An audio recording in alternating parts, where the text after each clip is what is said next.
Сайн бацхан уу хүмүүд үзэгчдээ. Сониноос угаас та бүхэндээ Нарагийн мэдээнийхээ шинэ дугаарыг хүрэхэд бэлэн болоод байна. Энэ дугаараар Оросын холбооны улстай хамгийн хүйтэн харилцаатай улсуудын шинчилсэн жагсаалт, 2 сарын турш маргаан дагуулсны эцэс ерөнхийлөгчөөс батламжаа авсан Чехийн шин засгийн газар, Унгар, Чех, Словак улсууд ирэх онуудад Украинд санхүүгийн дэмжлэг үзүүлэхгүй болсон нь Чехийн шин засгийн газрын байгаль орчны яамны сайд эсэргүүцэлтэд тулгарсан шалтгаан. Чехэд хууль ёсоор болон хууль бусаар амьдарч буй гадаадын иргэдийн талаарх статистик мэдээ. Чех дахь монголчуудын талаарх дэлгэрэнгүй статистик мэдээ болон энэ онд Монгол Чех хоёр орны хооронд хийгдсэн ажлууд мөн удахгүй болох баяруудтай холбоотой мэдээлэл зэргийг хүргэхээр бэлтлээ.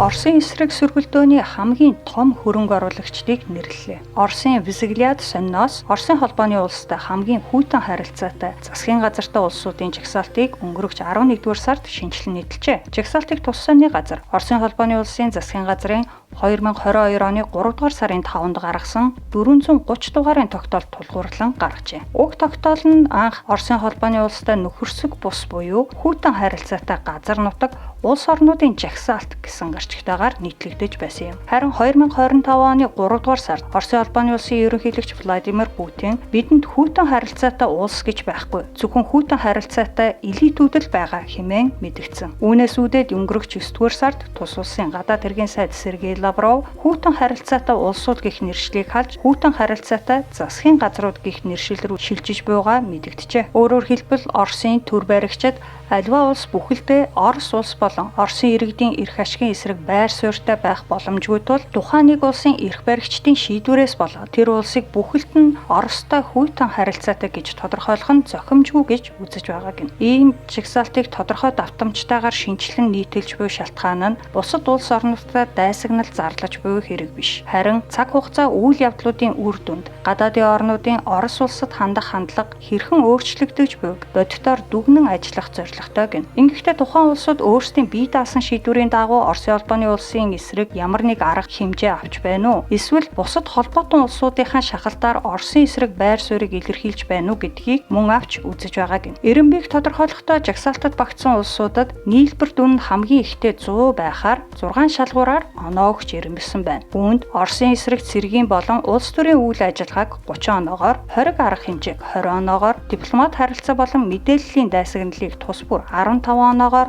Оросын бизнес эрхлэгчдийг ялгуурлан гадуурхах болон Оросыг эсэргүүцэгч төрийн бус байгууллагуудыг дэмжсэн байдлыг тус 10 оноогоор үнэлжээ. Ингээд дээрх үнэлгээгээр ирэмблэхэд 1-р 75 оноогоор Их Британи орсон бол 2-р Франц, Герман улсууд тус бүр 70 оноотой, 3-р Нидерланд, Эстони улсууд 65 оноотой, 4-р Америк нэгдсэн улс, Латви, Чех улсууд 55 оноотой орсон бол 5-р Дани, Итали, Канада, Литв, Польш, Финланд, Швед улсууд 50 оноотой оржээ. 6-дугаар харин Бельги, Норвеги улсууд 45 оноотой, 7-дугаарт Грек, Испани, Хорват улсууд 40 оноотой орсон байна. Харин 8-дугаарт Португал, Словени улсууд 35 оноотой орсон бол 9-дугаарт Унгар, Люксембург улсууд 30 оноотой бичигдсэн байна. Ингээд жагсаалтын 10-дугаарт Австри, Болгар, Ирланд, Малта, Шинэ Зеланд, Румын улсууд тус бүр 25 оноотойгоор бичигджээ. Их Британи, Герман, Франц улсууд нь өнөөдөр Оросын эсрэг үйл ажиллагаанд хамгийн их хөрөнгө хүч зарцуулж байгаа учраас эхний байруудад орсон байна хэмээн Санкт Петербургийн улсын их сургуулийн профессор Станислав Ткаченко дээрх жагсаалтыг дүгнсэн байна. Мөн тэрээр Унгар, Словак улсуудын байр зөрүүтэй байгаа нь сонирхол татаж байна. Унгар 30 оноо авсан бол Словак улс 15 оноо авч. Миний үзэж байгаагаар энэ хоёр улс хоёулаа Оростой төвийг сагсан байр сууриас харилцахыг хичээж байгаа. Магадгүй дараагийн жагсаалтанд хоёулаа ижилхэн бага оноо авах байх. Түүнээс гадна Чехийн онооч буурна гэж найдаж байна. Учир нь Украиныг дэмжихийн эсрэг байр суурьтай Андрей Бабишийн нам саяхан болсон сонгуульд ялсан хэмээн дараагийн жагсаалтын таамаг төвшүүлжээ. Чехийн шин засгийн газар албан ёсоор ажилдаа орлоо. Өнгөрөх 10 дугаар сард Чех улсад парламентын сонгуул болж шин засгийн газар бүрэлдэх үндэслэл бий болсон билээ. Гэвч шин засгийн газрын бүрэлдэхүүнтэй холбоотой олон маргаан дэгдэж кабинетыг албан ёсоор батлах ажил хойшилсоор 2 сарын хугацаа өнгөрсөн. Гадаад хэргийн сайдад нэр дэвшүүлсэн мотористууд намын гишүүн Филипп Түректэй холбоотой асуудал. Сонгуулийн дараахан дэгдсэн юм Түрекийн сошиал хуудсандаа олон жилийн өмнө нийтэлсэн бичвэрүүдээс болж түүнийг нацист, фашист үзлийг дэмжих хэмээн олон нийт хүчтэй шүмжилж эхэлсэн. Үүнээс үүдээд ерөнхийлөгч Петр Паул Турекийг гадаад хэргийн сайдаар батламжлахгүй гэдгээ мэдгдсэн. Улмаар мотористууд намын тэргүүн Петр Мацинка, Ано намын тэргүүн Андрей Бабиш нар ярилцаад Турекийг байгаль орчны сайдаар томилох санал гаргасан. Харамсалтай нь ерөнхийлөгч энэ саналыг ч мөн эсэргүүцээ зогсохгүй, Турекийг засгийн газрын ямар ч гишүүнээр хүлээн зөвшөөрөхгүй гэдгээ мэдгджээ. Ингээд Турек ерөнхийлөгчтэй уулзаж учраа олох хүртэл мотористууд намын тэргүүн Петр Мацинка байгаль орчны яамыг төр тэргүүлэх болсон байна. Гэхдээ асуудал үүгээр дуусаагүй. Ерөнхий сайдад гориглогч Ано намын тэргүүн Андрей Бабиштай холбоотой асуудал үүссэн. Тодорхойлбол Бабиш хүнс хөдөө аж ахуйн чиглэлээр үйл ажиллагаа явуулдаг 250 орчим компаниас бүрдэх Агроферт холдингийн эзэмшигч гэдэг нь ашиг сонирхлын томоохон зөрчлийг бий болгосон юм. Учир нь Агрофертод Чехийн засгийн газартай гэрээтэйгээр ажилладаг компаниуд багтдаг бөгөөд түүгээрээ дамжуулан Европын холбооноос татаас авдаг. Тиймээс Бабиш Агрофертийн эзэмшлээсээ бүр мөсөн татгалзалгүйгээр ерөнхий сайд болсон тохиолдолд Европын холбооноос Чех улсад олгодог мөнгөн тусламж тэр чигтээ зарцах эрсдэлтэй хэмээн ерөнхийлөгч Петр Паул мэдгдсэн. Цаашлаа тэрээр Бабишийг энэхүү ашиг сонирхлын зөрчлийн асуудлаа шийдвэрлэхээс нааш ерөнхий сайдаар томилохгүй гэсэн хатуу байр суурийг илэрхийлжээ. Ингээд Андрей Бабишийн өмнө 3 сонголт гарч ирсэн юм. Нэгдүгээрт засгийн газрын гишүүн болохоос татгалзах. Хоёрдугаарт Агрофертийн засгийн газартай хийсэн бүх гэрээг цуцалж татаас авахаа болох. Гуравдугаарт Агрофертийн эзэмшлээ бусдад шилжүүлэх. Гэхдээ энэ тохиолдолд өөрийн хамаатан саданд ч удирдлагыг шилжүүлэх боломжгүй. Агроферт холдингийг үүсгэн байгуулж өнөөдрийн зэрэгт хүрэхэд амьдралынхаа талыг зарцуулсан Андрей Бабиш дээрх сонголтуудаас хамгийн хэцүүг нь буюу 3 дахь сонголтыг хийхэр болсноо 12 дугаар сарын 4-ний өдөр өөрийн X хуудасаараа зарласан. Дүрс бичлэгээр хүргэсэн энэхүү амлалтандаа тэрээр Агрофертээс бүх холбоогоо бүр мөсөн таслахаар болсноо мэдэгдээд улс төрөөс холдсон хойноч эргээд ямар нэг холбоо сүлбээ Агроферттэй тогтоохгүй гэжээ. Цаашлаад Агрофертийг Бабиштэй ямар ч хамаатан садны холбоогүй 3 дахь читгэдийн удирдлагыг шилжүүлж хяналтыгч мөн хөндлөнгийн этгээд хийдэг байхаар тогтсон гэв. Мөн түүний үр хүүхэд зөвхөн түүнийг насан эцэсний хойнол Агроферттэй эргэн холбогдох боломжтой болно гэсэн юм. Мөн түүнийг эсэргүүцэгчдийн зүгээс дахин энэ асуудлаар ямар ч хил ам гаргах боломж үлдээхгүй тул тэрээр ашиг сонирхлын зөрчлийн хуулинд зааснаас илүү хатуу энэхүү шийдвэрийг гаргасан бөгөөд энэ нь түүнд тийм ч амар байгаагүй гэдгээ илэрхийлжээ. Бабишийн мэдээллийн дараа ерөнхийлөгч Петр Паул дээрх шийдвэрийг үнэлэн хүндэтгэж буйгаа илэрхийлээд 12 дугаар сарын 9-нд ерөнхий сайдын суудлыг батламжлана гэдгээ X хуудасаараа дамжуулан мэдээлсэн. Үүнийхээ дагуу ерөнхийлөгч 12 дугаар сарын 9-ний өдөр Андрей Бабишийг албан ёсоор шинэ засгийн газрын тэргүүнээр томилсон бол 12 дугаар сарын 15-ны өдөр засгийн газрын бусад гишүүдийг батламжилжээ. Андрей Бабишийн кабинетийг батламжлах үеэр ерөнхийлөгч Петр Паул шинэ засгийн газрын гишүүдэд хандан Чех улс нь НАТО болон Европын холбооны гишүүн гэдгийг чухалчлаад эдгээр байгууллагын гишүүний хувьд бид хамгийн өндөр хариуцлагатай байх ёстой бөгөөд эсэргүүцэгч биш харин үр бүтээмжтэй гишүүн байх нь зүйтэй гэжээ. Ийхүү шинэ засгийн газар нь Андрей Бабишийг оролцуулаад Ано намаас 9, мотористууд намаас 4, СПД намаас 3 сайдтайгаар бүрэлдлээ. 71 настай Андрей Бабиш нь Чехийн түүхэнд засгийн газрын хамгийн өндөр настай тэргүүн болж байгаа юм. Түүний ахалсан засгийн газарт парламентын доод танхимын гишүүдийн 50-аас илүү хувь нь итгэл хүлээлгэхээр шийдсэн тохиолдолд засгийн газар ажлаа цааш үргэлжлүүлэх боломжтой болно. Итгэл хүлээлгэх тухай санал хураалт эх оны 1-р сарын 13-нд болно. Унгар, Чех, Словак улсууд эх жилүүдэд Украинд санхүүгийн дэмжлэг үзүүлэхгүй. Андрей Бабиш Чехийн ерөнхий сайдаар томилогдсон дайруудаа буюу 12 дугаар сарын 13-ны Бямбгарагт өөрийн X хуудасаар дамжуулан ойрын хугацаанд хийх ажлынхаа төлөвлөгөөний тоймыг хүргэхийн сацуу зарим асуудал дээрх байр сууриа илэрхийлжээ. Үүнээс олонний анхаарлыг хамгийн ихээр татсан асуудал нь Украинд санхүүгийн дэмжлэг үзүүлэх тухай асуудал байлаа. Тэрээр Чех улсын хувьд Чехийн иргэд Чех улсдаа мөнгөө зарцуулах шаардлагатай байна. Бидэнд бусад улс орнд зарцуулах мөнгө алга. Тиймээс Европын холбоо Украиныг санхүүжүүлэх асуудлыг өөр аргаар шийдэх хэрэгтэй. Энэ тал дээр бид ямар ч амлалт өгч чадахгүй. Учир нь товчхондоо манай мөнгөний авдар хоосон байна. Энэ бол өмнөх засгийн газрын манд бидэнд өгдүүлсэн нөхцөл байдал гэжээ. Түүний энэхүү мэдээлэл нь Европын холбооны 12 дугаар сарын 18-ны чуулга уулзалтыг өгдсөн мэдээлэл байсан юм. Учир нь тус чуулгаар 2026 болон 27 онуудад Украины санхүүгийн хэрэгцээг хэрхэн хангах талаар хэлэлцэх товтой байжээ. Европын холбооны зүгээс уг асуудал дээр 2 шийдэл санал болгосон. Нэгдүгээр Европын холбооны төсвөөр баталгаажсан хамтын зээл. Хоёрдугаарх нь Европын холбооны орнуудын зарцаасан Оросын хөрөнгө төр тулгуурласан зээл юм. Эхний шийдлээр явахын тулд холбооны гишүүн орнууд бүгд санал нийлэх ёстой. Чуулга уулзалт болохоос өмнө уг саналыг Унгар, Словак улсууд дэмжихгүй гэдгээ илэрхийлээд байсан юм. Харин хоёр дахь шийдлээр явхад 27 гишүүн орноос 15 дэмжихэд л хангалттай байсан юм. Уг шийдлийг гол эсэргүүцэгч тал нь Бельги улс байсан. Учир нь Европын холбооноос зарцаасан Оросын холбооны улсын их хөрөнгийн дийлэнх нь Бельгид байдаг учраас тус шийдэл нь Бельги улсыг өндөр эрсдэлд оруулах магадaltaй аж. Ингээд 12 дугаар сарын 18-ны чуулга уулзалтаар эхний шийдлийг дагах шийдвэр гарсан. Тодорхойлбол Европын зөвлөл 2026 болон 2027 онд Украин улсад 90 тэрбум еврогийн санхүүжилт олгохоор шийдвэрлсэн. Санхүүжилт нь Оросын хөрөнгийг ашиглахгүйгээр Европын холбооны хамтын зээлдээр суурилна. Гэхдээ энэхүү санхүүжилтийг бүрдүүлэхэд Чех, Унгар, Словак улсууд ямар нэг үүрэг хүлээхгүй байхаар тогтжээ.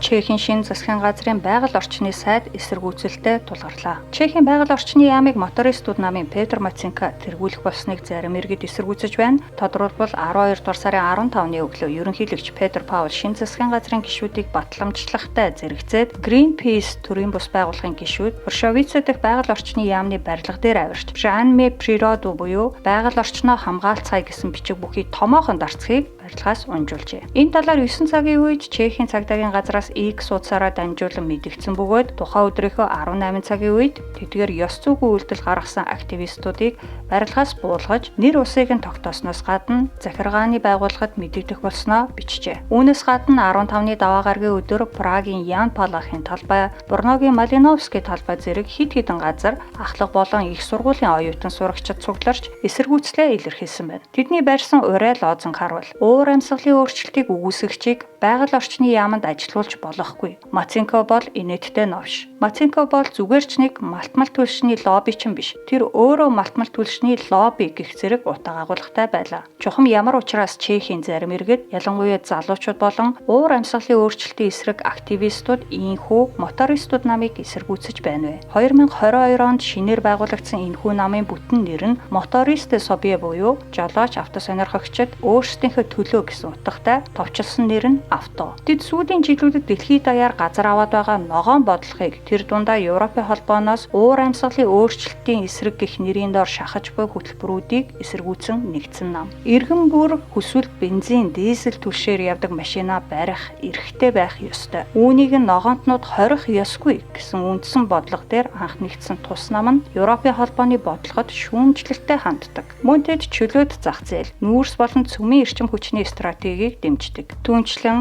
Чех улсын мөнгөн тэмдэгт корон хിവэрэ байхыг дэмждэг гэнэ. Чехийн шинэ засгийн газарт туснамаас Ото Клемпиш соёлын сайдаар Борис Штястны спорт эрүүл мэндийн сайдаар томилогдсон бол намын дарга Петр Маценко шадар сайд гадаад хэргийн сайдын албыг давхар хашихаар томилогдсон. Харин байгаль орчны яамыг анхандаа тус намын гишүүн Филипп Дүрекер удирдуулна гэж байсан ч түүнтэй холбоотой асуудал нийгэм тархсны улмаас Маценко одоохондоо байгаль орчны яамны сайдын үүрэг гүйцэтгэгчээр ажиллаж байна. Ямар ч тач тус яамыг мотористууд намын аль нэг гишүүн удирдах нь тодорхой болсон гэсэн үг. Маценко үүрэг гүйцэтгэгчээр томилогдсон даруйда байгаль орчны яамны бүтцийг өөрчилж цомхотгох ажлын хүрээнд уур амьсгалын хамгаалалтын хилцээг татан буулгахаа мэдэгджээ. Энэ нь гал дээр тос гэгчээр мотористууд намыг эсэргүүцэгчдийн ундууцлыг улам нэмэгдүүлээд байна. Мөн дээрх мэдэгдлээс үүдээд Чехэд байгаль орчны чиглэлээр үйл ажиллагаа явуулдаг ашигын бус 95 байгууллагыг нэгтгэсэн Зеленый круг буюу ногоон тойрог холбоо байгаль орчны сайдын үүрэг гүйцэтгэгч Петр Маценког нээлттэй хилэлцүүлэгт урьжээ. Урилгын хариуг Маценко өөрийн Facebook хуудасаараа дамжуулан өгсөн байна. Тэрээр түүнийг хэдэн сарын турш сошиал сүлжээнд төдийгүй гадаа гудамжинд гутаанд оромжилж эсэргүүцлийн жагсаал цуглаан зохион байгуулж ирсэн эдгээр хүмүүс одоо л хүн шиг ярилцъя гэж байгааг тохуурхан дурдаад тэдэнтэй ярилцахад бэлэн ярилцлагыг тэсэн ядан хүлээж байна гэжээ.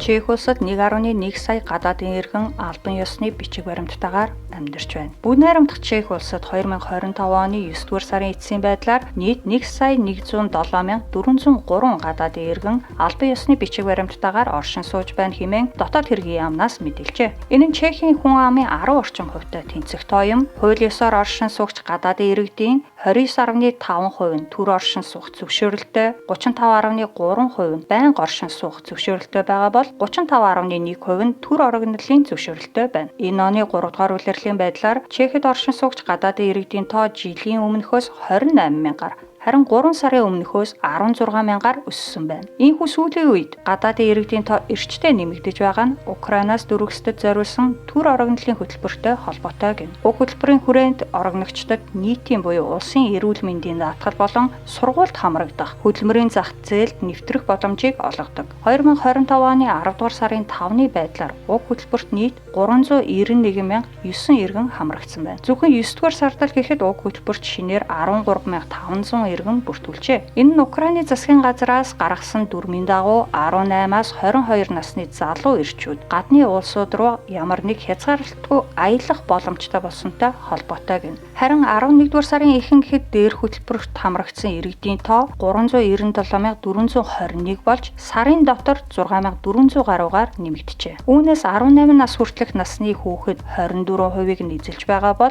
эмэгтэйчүүд бараг 60%-ийг нь эзэлж байгаа юм. Чехэд хууль ёсоор оршин суугч гадаадын иргэдийг иргэний харьяаллаар нь авч үзэн эренбэлбэл тэдний талаас илүү нь буюу 593,922 нь Украины иргэд байгаагаараа жагсаалтыг тэргүүлж байна. Харин жагсаалтын 2 дугаарт 124,470 иргэдтэйгээр Словак орсон бол 3 дугаарт 69,413 иргэдтэйгээр Вьетнам, 4-т 37,631 иргэдтэйгээр Орос улс, 5 дугаарт 21,274 иргэдтэйгээр Румын улс оржээ. Польш, Болгар улсууд тус бүр 17,000 гаруй иргэдтэйгээр 6 болон 7 дугаар байрт бичигдсэн байна. Харин 8 дугаарт Монгол улс 14,000 гаруй иргэдтэйгээр бичигджээ. 9 дугаарт Филиппин 13,000 гаруй, 10 дугаарт Унгар 12,000 гаруй иргэдтэйгээр тус бичигдсэн байна. Чехэд хамгийн олон гадаадууд амьдардаг бүс нутаг нь Праг болон Төв Бохоймын нутаг байна. Хууль ёсны гадаад оршин суугчдын 32.5% нь Прагт амьдардаг бол 14.5% нь Төв Бохоймд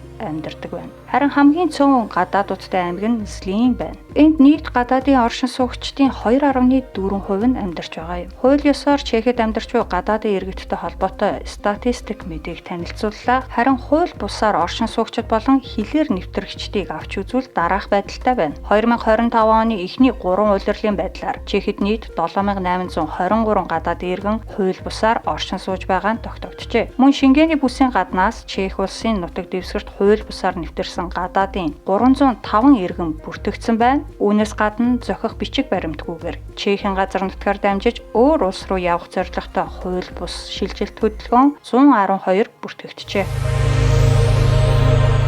Дараагийн мэдээтэй хамт байгаа үзэгч сонсогчдод баярлалаа. Одоо та бүхэндээ бүгд найрамдах Чех улс дахь Монгол улсын элчин сайдын яамнаас 2025 оны 4-р улиралд танилцуулсан Чех Монгол хоёр улсын дунд энэ он хийгдсэн ажлууд болон Чех дахь монголчуудын талаарх дэлгэрэнгүй тоон мэдээг хүргэе. Энэ онд Монгол Чех хоёр улсын хооронд дипломат харилцаа тогтоосны 75 жилийн ой тохиосон билээ. 1950 оны 4-р сарын 25-ны өдөр тухайн үеийн бүгд найрамдах Монгол ард улс, бүгд найрамдах Чехословак улс хооронд дипломат харилцааг албан ёсоор тогтоосон байдаг. Улмаар 1956 онд Монгол улс Праг хотод өөрийн улсын элчин сайдын яамыг нээснээс хойш үйл ажиллагаагаа тасралтгүй явуулсаар иржээ. Өдгөө тус элчин сайдын яамд 6 дипломат ажилтнтайгаар ажиллаж байгаа бол Чехийн Храдец Кралове, Словакийн Кошице хотуудад Монгол улсын өргөмжит консул тус ажиллаж байна. Дипломат харилцааны 75 жилийн айн хүрээнд Монгол улсын ерөнхийлөгч Ухнагийн хүрэлцэх Чех улсад өргөн бүрэлдэхүүнтэй айлчлал хийж Чехийн ерөнхийлөгч Петр Павлтай уулзсан. Энэ үеэр Монгол Чех хоёр улсын харилцаа иж бүрэн түншлэгт хүрч цагдаа, боловсрол, спорт, хөдөө аж ахуй, байгаль орчин, шинжлэх ухааны чиглэлээр хамтын ажиллагааны баримт бичгүүдэд гар юмсаг зурсан юм. 2025 оны 3 дугаар сард мөн Монгол Чехийн бизнес эрхлэгчдийн форум Праг хотод болсон. Үүнд Монголоос 100 гаруй, Чехээс 70 гаруй бизнес эрхлэгчид оролцсон байна. Монголын иргэний нисхийн ерөнхий газар Чехийн Транском электрон систем компаниудын хооронд 100 сая еврогийн үнийн дүнтэй хамтын ажиллагааг эхлүүлжээ. Мөн талх чихэр Монгол форум зэрэг компаниуд 6.3 сая $, хамтарсан төсөл хэрэгжүүлэх гэрээг Чехийн талтай байгуулсан байна. Хоёр улсын худалдааны эргэлт 2025 оны эхний 9 сарын байдлаар 13.7 сая $, хүрсэн байна. Үүнээс Монгол улсын хувьд импорт нь 13.4 сая, экспорт нь 280 мянган $, байжээ. Хоёр улсын дипломат харилцааны хүрээнд энэ жил соёл шинжлэх ухааны салбарт ч мөн хэд хэдэн арга хэмжээ зохион байгуулагдсан. Тухайлбал Чехийн үндэсний төв музейд Чингис хаан олон улсын үзэсгэлэнг 4 сарын хугацаанд олон нийтэд дэлгэн үзүүлсэн. Тус үзэсгэлэнг нийт 75,000 гаруй үзэгч үзжээ. Морин хуурын чуулга бүрэн бүрэлдэхүүнээрээ Прагийн цайз дахь ерөнхийлөгчийн ордон болон Чехийн филармоны Рудольфино мөргүүд 2 удаагийн тоглолт хийсэн. Энэ тоглолтыг нийт 1500 гаруй үзэгч үзэж сонирхсон юм.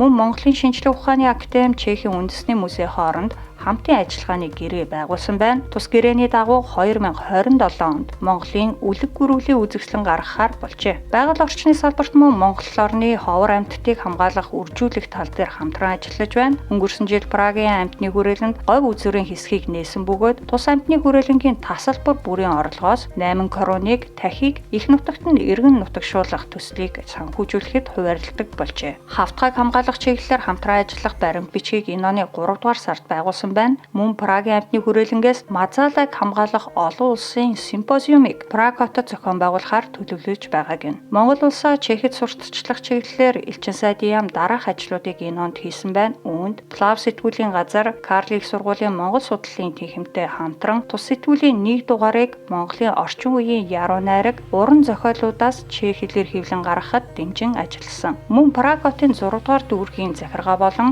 дүүргийн ахмадын клубтэй хамтран улс орноос сурталчлан танилцуулах арга хэмжээг зохион байгуулжээ. Цаашлаад Монгол-Чехийн хамтын ажиллагаа 75 жил иж бүрэн түншлэлд хүрсэн замналт номыг хэвлэн гаргах, Чех улсад хадгалагдаж буй Монгол төвөг соёлтой холбоотой ховор нандин ийдүүлгийн зүйлс үзмрүүдийн талаар Чех дэх Монгол өв номыг Монгол-Чехийн судлаачидтай хамтран хэвлэн гаргахаар тус төлөвлөж байгааг нь. Одоо харин Чех дэх монголчуудтай холбоотой тоон мэдээг хүргэе. 2025 оны байдлаар Чехэд Монгол улсын нийт 14,666 иргэн албан ёсны бичиг баримттайгаар оршин сууж байна. Үүнээс 7,193 нь байнгын оршин суух зөвшөөрөл буюу Travali Pobitтой, харин 7,473 нь Dlouhodobby Pobit буюу урт хугацаагаар оршин суух зөвшөөрөлтэй байна. Чехэд оршин суугаа монголчуудын дунд хүйсийн харьцаа бараг тэгш байна. Тодорхойлбол 7296 нэмэгтэй 7370 нь эрэгтэй байгаа юм. Мөн бидний 65% нь хөдөлмөр эрхлэгчид байгаа бод 30% нь 18 нас хүртэлх хүүхдүүд,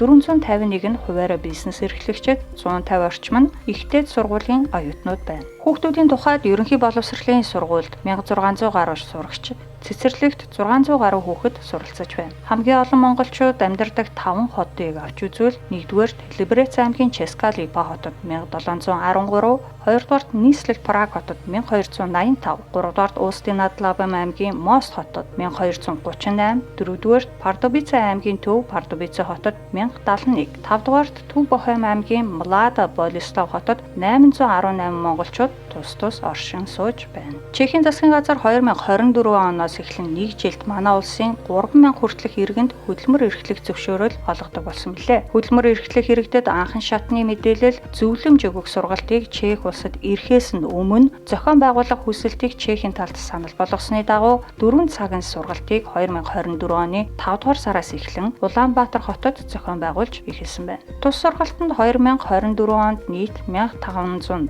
иргэн хамрагдсан бол 2025 оны эхний хагас 649 иргэн хамрагдсан байна. Чехийн дотоод хэргийн яам нэгдсэн үндэсний байгууллагын цагаачлалын агентлаг буюу IOM-ийн Праг дахь салбартай хамтран ажиллаж, сайн дураар эх орондоо буцах хөтөлбөрийн хүрээнд Монгол улсын 93 иргэнд дэмжлэг үзүүлж, эх оронд нь үн төлбөргүй буцаажээ. 2024 оноос эхлэн шинчилсэн загварын жолооны үнэмлэхийг Чех улсын жолооны үнэмлэхээр солиулах боломжтой болсон. Түүнээс хойш нийт 1400 орчим иргэн жолооны үнэмлэхээ солиулсан байна. 2023 оны 3 дугаар сараас Монгол-Чех хоёр улсын дунд хүчин төгөлдөр үйлчилж эхэлсэн нийгмийн хамгааллын хэлэлцээрийн хүрээнд 2024 онд 76, 2025 онд 63 иргэн өндөр насны тэтгэвэр тогтоолгох хүсэлтэд гаргажээ.